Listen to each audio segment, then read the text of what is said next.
Con il presidente della regione Veneto, il governatore del Veneto Luca Zaia della Lega. Buongiorno e ben ritrovato Zaia, eccoci. Buongiorno a tutti. Senta, visto che continuano queste proteste, lei capisce questo movimento, cioè sta dalla parte di questo movimento anche se ha varie sfaccettature?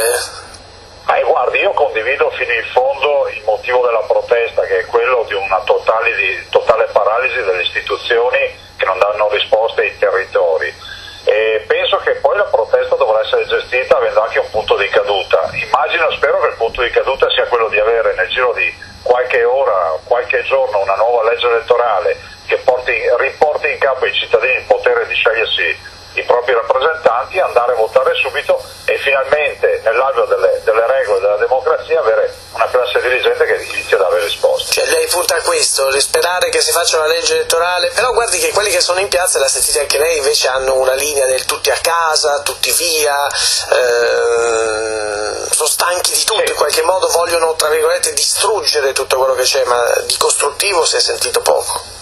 Ma guardi, innanzitutto la generalizzazione che si sta facendo non la condivido, perché comunque io conosco amministratori che sono delle brave persone e che fanno il loro dovere. La verità è che se per assurdo anche dovessimo decidere uno spoil system totale, cioè mandare tutti a casa, il giorno dopo bisogna rieleggere una classe dirigente. E la democrazia è quella, prevede che i cittadini vadano a votare. Lo diceva anche Grillo non più tardi di qualche mese fa, prima delle politiche, e poi il 78% degli italiani ha deciso di non votare Grillo. Senta, non è curioso che proprio lei della Lega chiede una legge elettorale voluta o comunque che ha una patente leghista, no? La patente della porcata di Calderoli?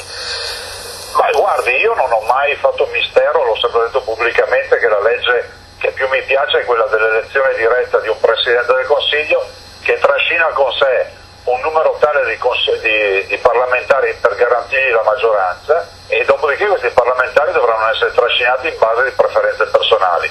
Vuoi definirlo la legge per eleggere il sindaco, vuoi definirlo la legge per eleggere il Presidente della Regione, è la stessa cosa. Le voglio anche dire che io ho risposto con i fatti. Nel 2010 sono stato eletto, a fine 2010 ho fatto approvare una nuova legge elettorale in Veneto, che è l'unica regione che ha il proporzionale puro, non ha più listini bloccati, non ha più nulla. Su questo lei quindi è come Renzi, no? appoggia questa idea, la legge per i sindaci, così viene definita, o per appunto i governatori?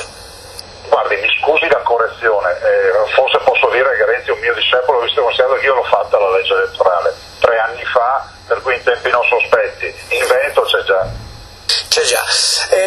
Non è pericoloso in qualche modo cavalcare una protesta, quella che c'è in Italia, che, ripeto, ha anche, non so, per esempio oggi lei non l'avrà visto, ma su Repubblica uno di questi leader, Zunino, dice testuale: i 5-6 banchieri più ricchi del mondo sono ebrei, devo approfondire questa cosa, cioè che è un'argomentazione che usavano i nazisti, ed è accreditato come uno dei responsabili di queste associazioni che protestano.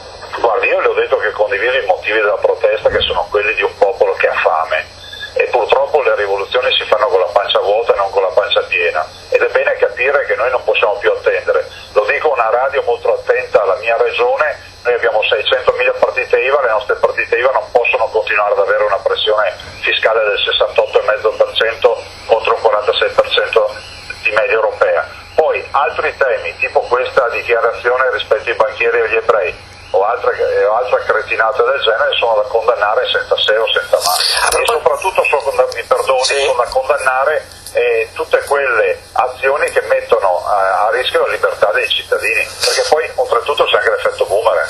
A proposito, ho visto che i cittadini anche in Veneto ieri se la sono presa come manifestazione contro Equitalia, come simbolo appunto della pressione fiscale che lei ha citato. Sa che in Lombardia Maroni, il suo collega anche di partito, ha avviato le procedure per abbandonare Equitalia e riscuotere le tasse direttamente come regione. Lei condivide? E cosa significa? È anche un significato politico questo? È un significato profondamente politico, e capisco la scelta del Presidente Maroni, che ha voluto fare da apripista. Poi il vero problema che noi abbiamo, e per questo motivo l'apripista lo fa la Regione Lombardia, è che oggi ha regole invariate, cioè se il Parlamento non cambia le regole tu non puoi dire ai tuoi cittadini: ti faccio un piano che so di rateizzazione o evito di venire a riscuotere, perché comunque le regole sono nazionali e c'è il rischio di cambiare il nome dell'esattore, ma le modalità restano le stesse. Ma il Veneto, lei lo farebbe in Veneto, la stessa mossa? Ma guardi, non le nego che è stata una decisione presa assieme. Lombardia fa da apripista e in Veneto, finché le regole non cambiano e non si danno autonomia, si dà autonomia ai governatori, quindi ai governatori di decidere come riscuotere e con che modalità, senza applicare i tassi spesso da usura che vediamo, noi non l'applichiamo. Voi non la fate, nel senso, volete prima una sorta di autonomia, ma nel senso che è una mossa simbolica, mi sta dicendo, quella della Lombardia, oppure si può tecnicamente proprio fare? No, si può tecnicamente fare, lo prevede la legge. Ne abbiamo parlato con Roberto Maroni, la Lombardia fa questo passo, abbiamo valutato tutti assieme, noi come regioni amministrate dalla Lega, la possibilità, abbiamo deciso che faccia questo passo alla Lombardia, dopodiché, le ripeto, il vero tema è cambiare le regole e dare potere ai governatori di decidere regole nuove. Ma lei come